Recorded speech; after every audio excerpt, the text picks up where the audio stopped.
C'est l'alternance, un coup à gauche, un coup à droite. Je vais essayer de... Je vais être très rapide, parce que j'étais trop long tout à l'heure. Je vais commencer juste par une note d'humour. On cite souvent le sigle NIMBY, Not in my backyard. J'en ai un nouveau, c'est NIMBY, c'est Not in my election year.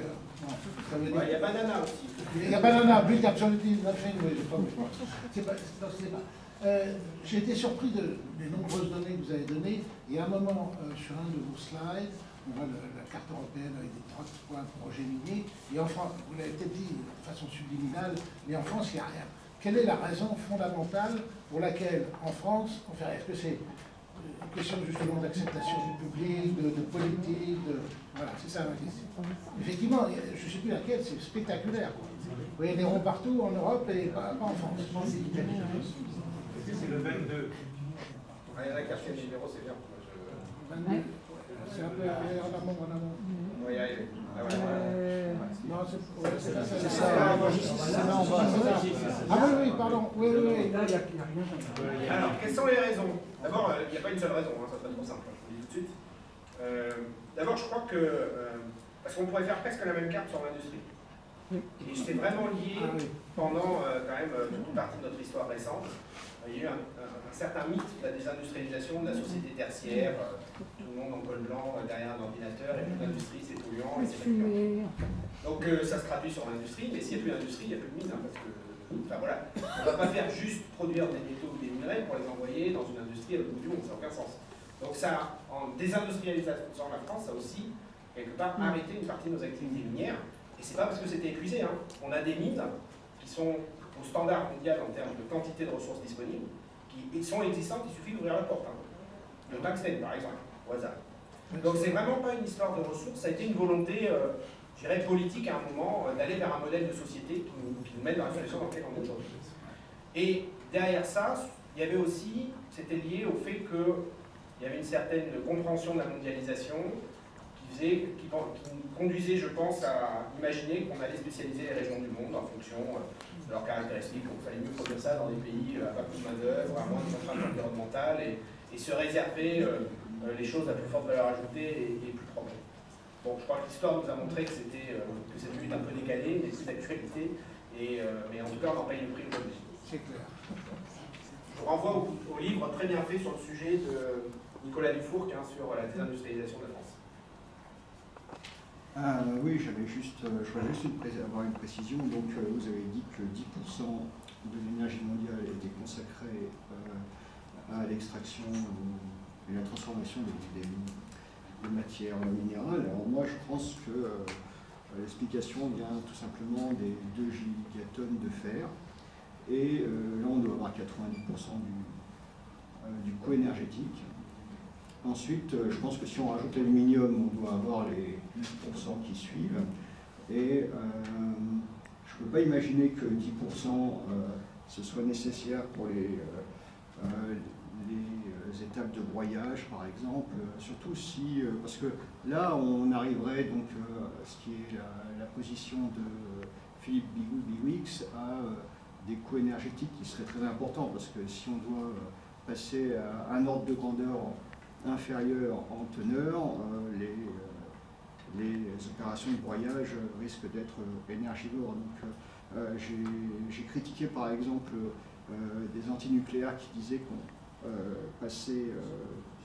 on avait un gros impact en CO2 lorsqu'on extrayait l'uranium, parce que ça ne marchait pas au niveau des bilans global. Il faudrait que le Niger importe plus de pétrole qu'il en consomme, des choses comme ça. Et bon, j'ai une deuxième question, c'est que vous avez dit on a exploré 20% du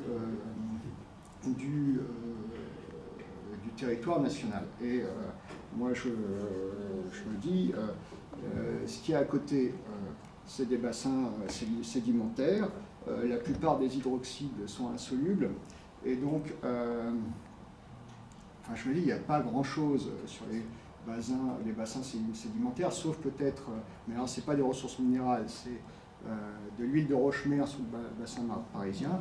Et je me dis, quand vous dites il y a 20% du territoire national, mais en fait on a peut-être exploré tout ce qui est utile.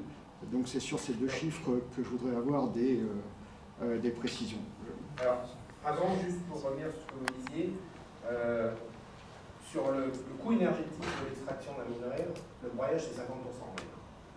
Donc c'est extrêmement conséquent. Et alors c'est pas un chiffre, c'est pas un mur infranchissable, hein. Il y a aujourd'hui des nouvelles techniques, avec d'ailleurs des modèles sous start-up françaises qui sont plus des start-up, c'est des grosses sociétés, mais qui sont lancées autour de l'utilisation de courants poussés aux énergies, des choses comme ça. Donc voilà, il y a d'autres manières de faire et qui sans doute demain nous permettront de changer la donne, mais pour le moment aujourd'hui c'est 50%. Donc si on veut gagner en énergie sur la mine, c'est là qu'il faut agir aujourd'hui. Deuxième point, sur la partie prospection, totalement d'accord avec vous, refaire l'inventaire minier, c'est pas d'aller regarder de la science alimentaire. Ça n'a pas d'intérêt, en tout cas par rapport aux ressources métalliques. Donc ce qu'on cherche, pour les zones qu'on cible, c'est ce qui est entouré de rouge. Hein. Donc c'est le massif armoricain que vous voyez ici, c'est le massif central, c'est le massif pyrénéen alpin, les Vosges, l'Esterel, la Corse, etc. C'est en fait là où on a des vieux terrains primaires qui affleurent ou qui sont pas très profonds et dans lesquels on sait qu'on va trouver, liés aux transformations métamorphiques, etc. qu'il y a eu. On a un spécialiste au fond de la salle, on a eu des reconcentrations au fil de l'histoire et qui font qu'on peut trouver des gisements. Donc tout à fait d'accord, mais néanmoins même dans ces zones-là, on n'a regardé que les zones qui sont aujourd'hui orangées sur ma carte. Donc vous voyez que même dans ces zones-là, il y en a un certain nombre qui n'ont pas été faites. Et puis on l'a fait à l'époque sans géophysique, donc on a fait de l'exploration de surface. Aujourd'hui, il faut descendre. Aujourd'hui, on sait faire une mine à 1500 mètres, à 2000 mètres de profondeur. Les Scandinaves qui ont fait cette transition depuis une exploration historique de surface vers une exploration ont trouvé plein de ressources dans leur pays. Ça sera pareil chez nous. Y compris le nickel cobalt, par exemple, avec la mine de Terre affamée, qui aujourd'hui va alimenter une partie des gigafactories françaises. Bien, merci. J'avais oublié de préciser qu'il fallait essayer de faire des questions courtes. Je passe au centre. Et des réponses courtes, c'est ça? Non. Je vais essayer de la faire courte alors. Je reviens sur l'acceptabilité de l'ouverture de mines en France, puisque vous avez montré qu'il y avait des possibilités, des gisements intéressants. Moi je suis breton, je vois tout le gisement du massif armoricain, là, qui est vraiment... Et j'essaie d'imaginer l'ouverture d'une mine en Bretagne. Donc, moi, je pense que une explication parmi les difficultés, ou le fait qu'il y avait une zone blanche sur la France par rapport à l'ensemble de l'Europe, on a vécu, moi j'étais à EDF dans les années où on a fermé les charbonnages de France, donc on sait le traumatisme que ça a été, et on sait aussi la rapidité avec laquelle on les a fermés. Et d'ailleurs, c'est EDF qui a aidé largement à réintégrer tous les mineurs, etc. Et il me semble que, alors ce serait un contre-effet évidemment du développement du nucléaire en France, c'est que jamais les choses à moitié. On a réussi à faire le nucléaire, on a arrêté le charbon de façon aussi extrêmement, je dirais, brutale, rapide. Enfin, brutale, c'est peut-être pas le mot, mais rapide. L'Allemagne, quand on va sur le Rhin, ce qui m'est arrivé il n'y a pas très longtemps, on n'a jamais vu autant de péniches se balader avec des remplis de charbon et on continue, semble-t-il, d'ouvrir des mines de charbon à ciel ouvert en Allemagne. Donc je pense qu'il y a cet élément-là qui moi, me paraît important. Toute cette histoire s'est construite autour de, en fait, pour les Français, la mine, c'est le charbon. Et puis c'est que ça. Oui, puis la mine dans l'imaginaire populaire, c'est le dollar, parce que il ne faut pas se leurrer. Donc c'est pour ça que je pense que petit 1, ça prendra du temps. Petit 2, ça ne peut se faire qu'en posant correctement les termes du débat. Parce que en fait, c'est pas est-ce que j'en veux ou on ne veut pas de mine, c'est ce qu'on a fait chez nous, de manière contrôlée, avec tout ce qu'il faut en termes de contrôle sociétal, ou laisser faire ça ailleurs dans des pays n'importe comment. Donc il y a un débat, moi j'y pense, éthique, philosophique et politique là-dessus. Ou est-ce qu'on préfère ne plus avoir de téléphone, ne plus avoir une voiture, enfin voilà, tout un tas de choses. Je ne suis pas sûr que la majeure partie de nos concitoyens soient prêts à aller dans ce chemin-là. Après, il est clair qu'il faut aussi qu'on crée les conditions du succès. Ce que je veux dire par là, il va falloir que les premiers projets qui émergent, ce soient des success stories et qu'ils soient correctement accompagnés pour montrer que c'est faisable de faire autre chose que les mines polluantes polluantes qu'on a connues dans le passé.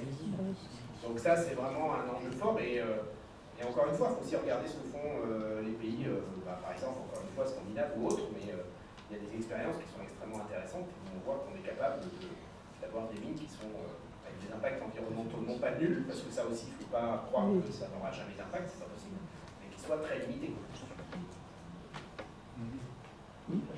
Juste un mot, ça va être plutôt une appréciation, parce que là, la carte qui montre le contraste entre l'Europe et la France, moi, ça m'a stupéfait. Oui, Celle que oui, non, mais bon, c'est pas la même à montrer, je crois qu'on a tous en tête. Là, je me dis, mais la France est devenue un pays sous-développé en matière d'extraction minière. Oui, l'italien aussi. Et deuxièmement, c'est peut-être un peu pour répondre à la question, là, mais vouloir rester comme ça, en se disant qu'on va être sobre, ça ne suffit pas. Pour rester comme ça, il faut être abstinent. Donc là, moi je pense que dans le débat, dire ça montre qu'on ne peut pas rester comme ça. Oui, c'est tout à fait la question. Je le reformulerai juste différemment. Rester comme ça ne veut rien dire que, implicitement, même si on ne dit pas, on préfère que ça soit fait chez les autres. Oui, ça c'est hypocrite. Non, mais je suis d'accord. C'est pour ça que je dis qu'il y a un débat éthique et politique avant la suite. On va passer à l'extrême, non, à gauche. J'ai écouté avec intérêt votre audition à la commission souveraineté et je me souviens de votre plaidoyer et notamment du chiffre de 17 ans que vous avez ressorti tout à l'heure et ça m'avait frappé ça. De toute évidence, aussi bien le président que le rapporteur avaient bien compris ce que vous leur avez expliqué. Ça s'est vu dans les rapports, etc. Aujourd'hui, on va dire demain, oui. Mais je suis d'accord. Oui. Aujourd'hui, est-ce qu'on peut être optimiste sur le fait que vous êtes bien, que votre discours a bien été pris en compte? Est-ce que notamment dans les propositions des groupes de travail, vous retrouvez ce que vous souhaitiez y voir? Non, ce qu'on peut dire, je crois qu'aujourd'hui tout le monde a compris qu'il y a un enjeu majeur, qu'on ne réussira pas la transition énergétique si on ne résout pas la question des approvisionnements. Et que les approvisionnements, ça ne peut pas être juste, il y a un marché, j'achète sur un mondial et j'achète sur ce marché mondial, ça ne marchera pas. Tous les pays veulent la même chose en même temps, il n'y en aura pas si pour tout le monde. Donc il y a une nécessité de vraiment reprendre quelque part la maîtrise de ce qu'on a aussi dans notre sous-sol. Donc ça c'est vraiment quelque chose aujourd'hui qui ne semble plus trop faire débat, en tout cas du côté on va dire, du gouvernement et des acteurs politiques. Après, tout ça, il faut encore le concrétiser en termes de financement sonnant et trébuchant, comme il dit, et de mise en œuvre opérationnelle. Et dernier point, n'oublions pas, il va falloir l'accompagner.